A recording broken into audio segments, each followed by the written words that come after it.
श्री कृष्ण कहते हैं, अपनी इच्छा की शक्ति से अपने आप को नया आकार दें। अपने आप को कभी भी स्व इच्छा से नीचा ना होने दें। इच्छा ही आत्मा की एकमात्र मित्र है और इच्छा ही आत्मा की एकमात्र शत्रु है।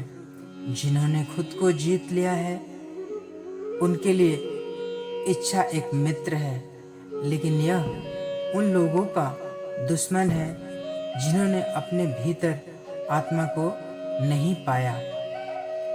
सर्वोच्च वास्तविकता उन लोगों की चेतना में प्रकट होती है जिन्होंने खुद को जीत लिया है। शांत मन में ध्यान की गहराइयों में आत्मा स्वयं को प्रकट करती है। स्वयं के माध्यम से श्री कृष्ण कहते हैं, मुझ पर अपना मन लगाकर योग के अभ्यास से स्वयं को अनुशासित करो।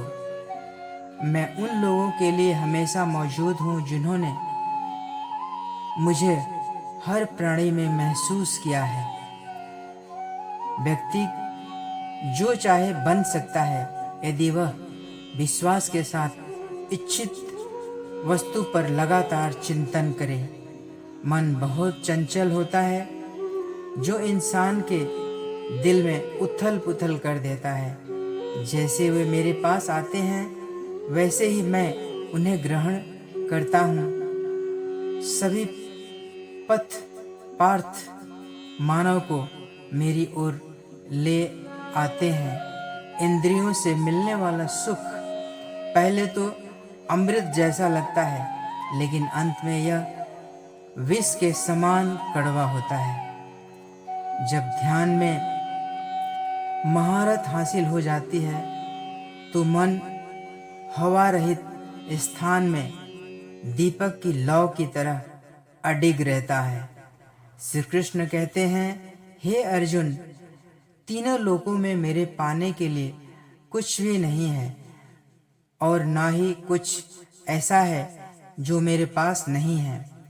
मैं अभिनय करना जारी रखता हूँ, लेकिन मैं अपनी किसी जरूरत से प्रेरित नहीं हूँ।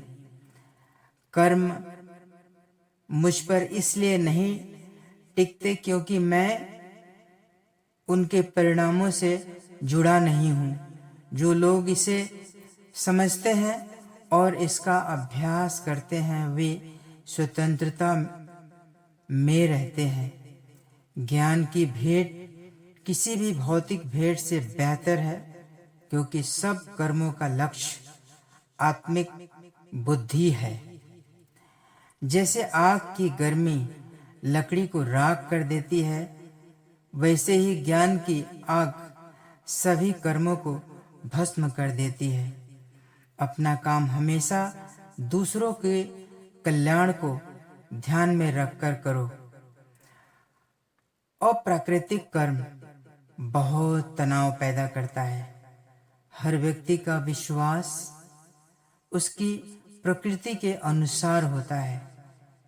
मैं उन्हें ज्ञान देता हूँ जो सदा मुझसे जुड़े रहते हैं और जो मुझसे प्रेम करते हैं।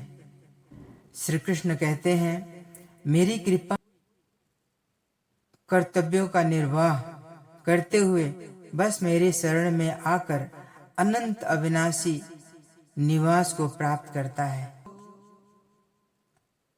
बुद्धिमान व्यक्ति कामुक सुख में आनंद, जो कार्य में निष्क्रियता और निष्क्रियता में कार्य देखते हैं, वह एक बुद्धिमान व्यक्ति है।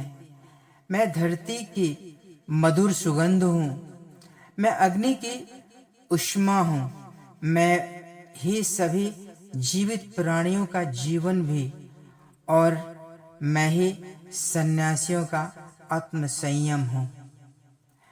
तुम उनके लिए शोक करते हो जो शोक करने के लिए योग्य नहीं है, और फिर भी ज्ञान की बातें करते हो। बुद्धिमान व्यक्ति ना जीवित और ना ही मृत व्यक्ति के लिए शोक करते हैं। बुद्धिमान व्यक्ति को समाज कल्याण के लिए बिना आसक्ति से काम करना चाहिए। कर्म मुझे बांधता नहीं, क्योंकि मुझे कर्म के प्रतिफल की कोई इच्छा नहीं। कर्म योग वास्तव में एक परम रहस्य है। कर्म उसे नहीं बांधता जिसने काम का परित्याग कर दिया है। अपने अनिवार्य कार्य करो, क्योंकि वास्तव में कार्य करना निष्क्रियता से बेहतर है। आत्मज्ञान की तलवार से काटकर अपने हृदय से अज्ञान के संदेह को अलग करने की अनुशासित बनो। मनुष्य अपने विश्वास से निर्मित होता है। जैसा वो विश्वास करता है वैसा बन जाता है। इस जीवन में मनुष्य ना तो कुछ खोता है और ना ही कुछ व्यर्थ होता है। मन अशांत है और उसे नियंत्रित करना कठिन है, इसलिए अभ्यास से उसे वश में किया जा सकता है। केवल मन ही किसी का मित्र और शत्रु होता है। व्यक्ति या जीव या कर्म ही उसके भाग्य का निर्माण करता है। जब मानव अपने कार्य में आनंद खोज लेता है तब वह पूर्णता प्राप्त कर लेता है।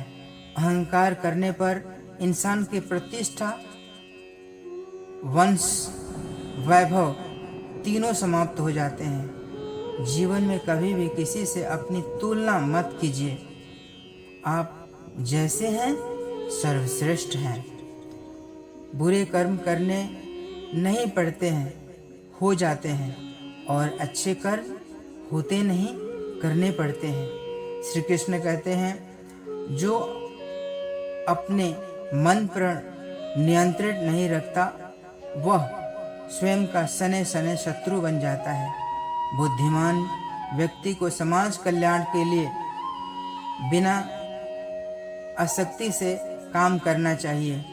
स्वार्थ संसार का एक ऐसा कुआं है जिसमें गिरकर निकल पाना बड़ा ही कठिन होता है।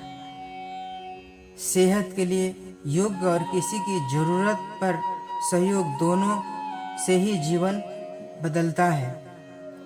आत्मज्ञान की तलवार से काटकर अपने हृदय से अज्ञान के संदेह को अलग कर दो। दुष्ट लोग अगर समझने या समझाने से समझ लेते तो यकीन मानो महाभारत कभी नहीं होता। मनुष्य अपने विश्वास से निर्मित होता है। जैसा वो विश्वास करता है वैसा बन जाता है। मान अपमान, लाभ हानि, सुख या खुश हो जाना या दुखी हो जाना, यह सब मन की शरारत है जिसे तुम अपना समझकर मग्न हो रहे हो। बस यही प्रसन्नता तुम्हारे दुखों का कारण है। इस संसार का मंजिल से भटक जाना तय है जिसकी संगत में नकारात्मक लोग रहते हैं। प्रेम सदैव माफी मांगना पसंद करता है और अहंकार सदैव माफी सुनना पसंद करता है। सिर्फ दिखाव के लिए इच्छा मत बनो। मैं आपको बाहर से नहीं बल्कि भीतर से जानता हूँ। जो इस लोक में अपने काम की सफलता की कामना रखते हैं वे देवताओं का पूजन करें। व्यक्ति जो चाहे बन सकता है यदि विश्वास के साथ इच्छित वस्तुओं पर लगातार मनन करे। शब्द उतने ही बाहर निकालने चाहिए जिन्हें वापस भी लेना पड़े, खुद को तकलीफ ना हो।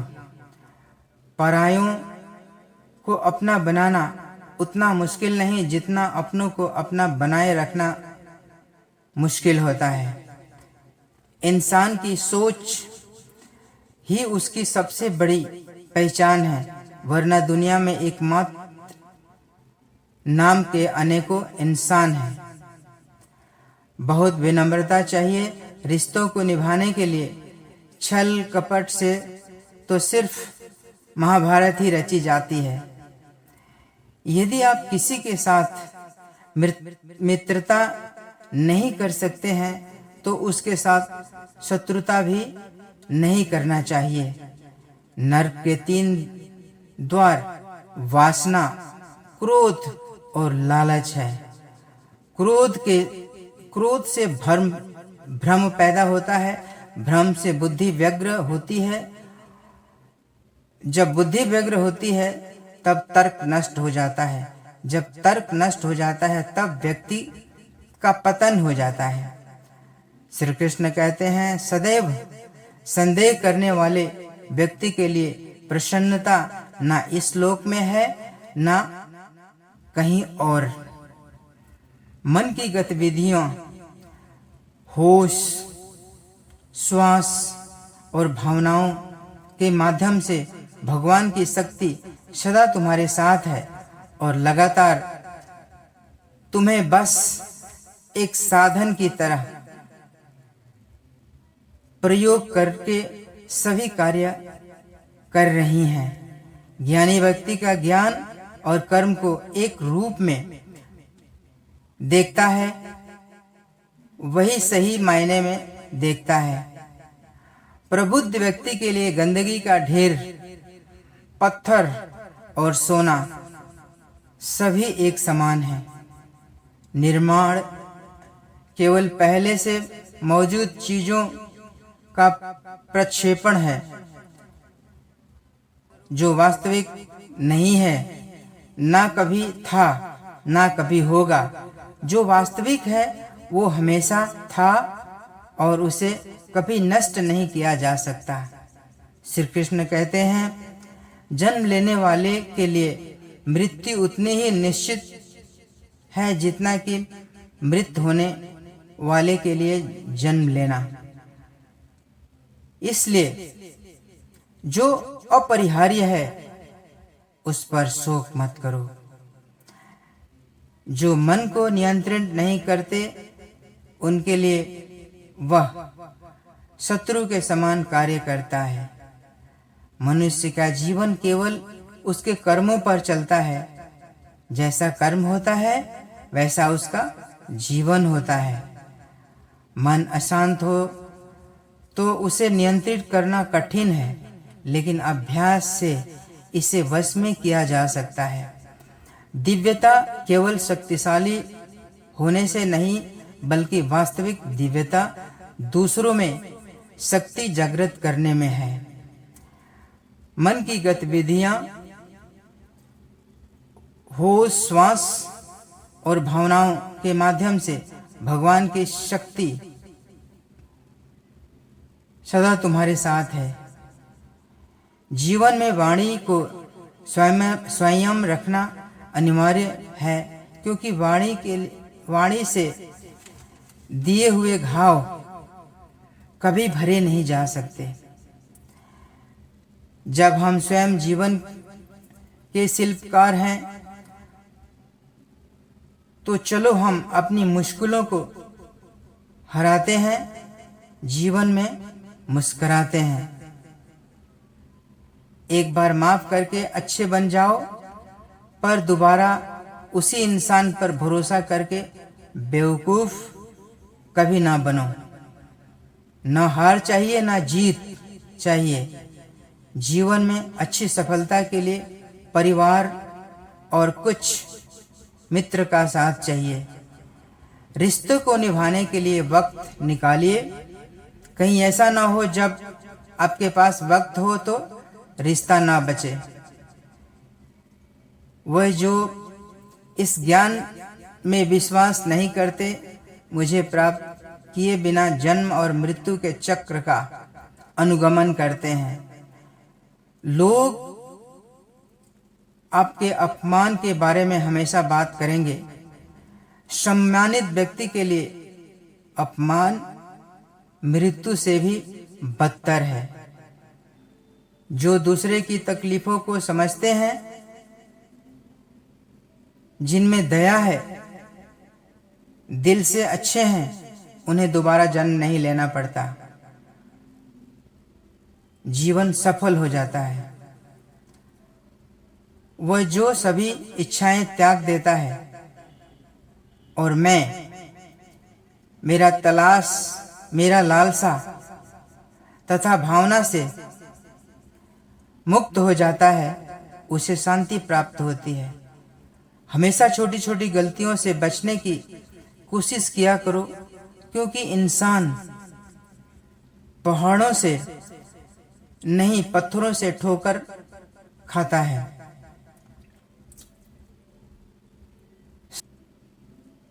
अपनी पीड़ा के लिए संसार को दोष मत दो, अपने मन को समझाओ। तुम्हारे मन का परिवर्तन ही तुम्हारे दुखों का अंत है। श्री कृष्ण कहते हैं, अपनी पीड़ा के लिए संसार को दोष मत दो, अपने मन को समझाओ। तुम्हारे मन का परिवर्तन ही तुम्हारे दुखों का अंत है। श्री कृष्ण कहते हैं, एक बार माफ करके अच्छे बन जाओ, पर दोबारा उस इंसान पर भरोसा करके बेवकूफ कभी ना बनो। इच्छा पूरी नहीं होती तो क्रोध बढ़ता है, और इच्छा पूरी होती है तो लोभ बढ़ता है।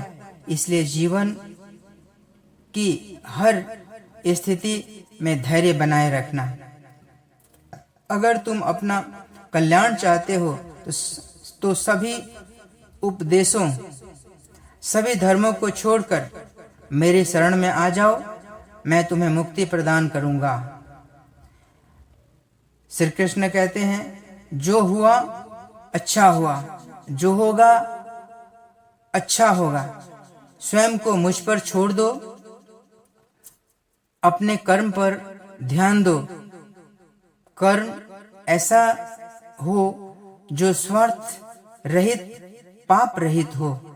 श्री कृष्ण ने दुष्टों को भी अपनी गलती सुधारने का मौका दिया, क्योंकि वो किसी मनुष्य को नहीं उसके अंदर में बुराई को मारना चाहते थे।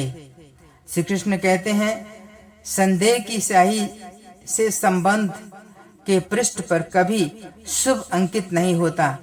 इसलिए मन के विचार और संबंधों का आधार दोनों ही शुभ रखें। मोहग्रस्त होकर अपने कर्तव्य पथ से हट जाना मूर्खता है, क्योंकि इस मोहग्रस्त होकर अपने कर्तव्य पथ से हट जाना मूर्खता है, क्योंकि इससे ना तो मुझे स्वर्ग की प्राप्ति होगी और ना ही तुम्हारी कीर्ति बढ़ेगी। इस भौतिक संसार का नियम है, जो वस्तु उत्पन्न होती है, कुछ काल तक रहती है, अंत में लुप्त हो जाती है, चाहे वे शरीर हो या फल हो। यदि कोई व्यक्ति प्रेम से, भक्ति से पुष्प, फल, जल भी मुझ पर चढ़ा दे, तो उसी भाव से उसे स्वीकार करता हूँ। वह मेरा प्रिय भक्त होता है। उससे मत डरो जो वास्तविक नहीं है, ना कभी था ना कभी होगा। जो वास्तविक है वो हमेशा था और उसे कभी नष्ट नहीं किया जा सकता। जीवन के आधे दुख कुछ काल तक रहती है, अंत में लुप्त हो जाती है, चाहे वे शरीर हो या फल हो। यदि कोई व्यक्ति प्रेम से, भक्ति से पुष्प, फल, जल भी मुझ पर चढ़ा दे, चित्त मन से मेरा पूजन करते हैं, मैं व्यक्तिगत रूप से उन्हें कल्याण का उत्तरदायित्व लेता हूँ। जो मेरे जन्म लेने वाले के लिए अगर मुझे किसी ने दुख है तो बुरा मत मानना। लोग उसी पेड़ पर पत्थर मारते हैं जिस पेड़ पर ज्यादा मीठे फल होते हैं। अंतकाल में जो मनुष्य मेरा स्मरण करते हुए देह त्याग करता है वह मेरी शरण में आता है। इसलिए मनुष्य को चाहिए कि अंतकाल में मेरा चिंतन करे। यह सच बात है कि भूल करके इंसान कुछ सीखता है, परंतु इसका यह मतलब नहीं कि वह जीवन भर भूल करता रहे और कहे कि मैं सीख रहा हूं। श्री कृष्ण कहते हैं, इस जगत में मनुष्य भौतिक वस्तुओं का भोग कर सकता है। अगर वे चाहे तो सब कुछ छीन सकते हैं, मनुष्य कुछ भी नहीं कर सकता है। स्वार्थ से रिश्ते बनाने की कितनी भी कोशिश करे वो कभी नहीं बनते हैं, और प्रेम से बने रिश्तों को कितना भी तोड़ने की कोशिश करे वो कभी नहीं टूटते हैं। क्रोध से भ्रम पैदा होता है, भ्रम से बुद्धि व्यग्र, जब बुद्धि व्यग्र होती है तब तर्क नष्ट हो जाता है, जब तर्क नष्ट होता है तब व्यक्ति की आत्मा न तो जन्म लेती है, ना कभी मरती है, और ना ही इसे कभी जलाया जा सकता है, ना ही पानी में गीला किया जा सकता है। आत्मा अमर और अविनाशी है। अगर व्यक्ति शिक्षा से पहले संस्कार, व्यापार से पहले व्यवहार और भगवान से पहले माता पिता को पहचान लेता है तो जिंदगी में कभी कोई कठिनाई नहीं आएगी। विषयों का चिंतन करने से विषयों की आसक्ति होती है, आसक्ति से इच्छा उत्पन्न होती है, और इच्छा से क्रोध होता है, क्रोध से सम्मोहन और अविवेक है। श्री कृष्ण कहते हैं, जैसे प्राणी अपने कपड़ों को उतार कर फेंक देता है, नए कपड़ों को धारण करता है, उसी प्रकार यह आत्मा पुराने शरीर में त्याग करके नया शरीर को प्राप्त करती है। श्री कृष्ण कहते हैं, तुम उनके लिए शोक कर भावनाओं के माध्यम से भगवान की शक्ति सदा तुम्हारे साथ है। तुम्हें बस एक साधन की तरह प्रयोग कर सभी कार्यों को कर रही हैं। के अंदर मछली जल में नहीं दौड़ती। धर्म युद्ध में कोई भी व्यक्ति निष्पक्ष नहीं रह सकता है। धर्म युद्ध में जो व्यक्ति धर्म के साथ नहीं खड़ा है उसका मतलब है वह अधर्म का साथ दे रहा है, वह अधर्म का साथ खड़ा है। अगर कोई मनुष्य बुरा कर रहा है तो उसे करने दो, यह उसका कर्म है और समय उसके कर्म का फल उसे जरूर देगा। लेकिन हमें कभी किसी के साथ बुरा नहीं करना चाहिए, क्योंकि यही हमारा धर्म है। बुरा समय एक ऐसी तिजोरी कामयाबी के हथियार मिलते हैं जो अति प्रसन्न और विपत्ति में डर कर झुक जाते हैं, उन्हें ना सफलता मिलती है और ना ही इतिहास में कोई स्थान। एक महान कार्य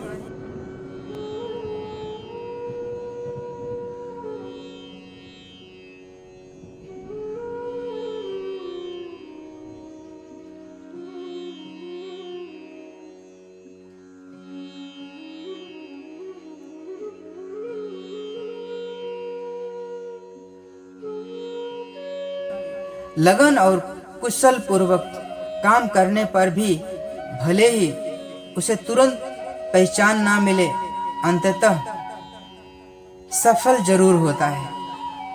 एक समय में एक काम करो और ऐसा करते समय अपनी पूरी आत्मा उसमें डाल दो और बाकी सब कुछ भूल जाओ। यदि कोई व्यक्ति लक्ष्य नहीं खोज पाया, इसके लिए वो मर सकता है, तो वो जीवित रहने के लायक नहीं है। एक छोटा सा कदम छोटे लक्ष्य के लिए, बाद में विशाल लक्ष्य भी हासिल होते हैं। जहां कोशिश का कद बड़ा होता है, वहां नसीबों को झुकना पड़ता है।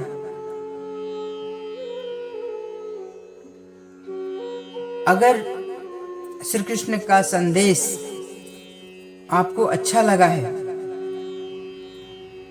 मैं लाइक और सब्सक्राइब करने की बात नहीं करूंगा, ना ही शेयर करने की बात कहूंगा। बस आप इसे मनन करिए, इसके लिए निरंतर अभ्यास करिए, आपका जीवन धन्य हो जाएगा। धन्यवाद।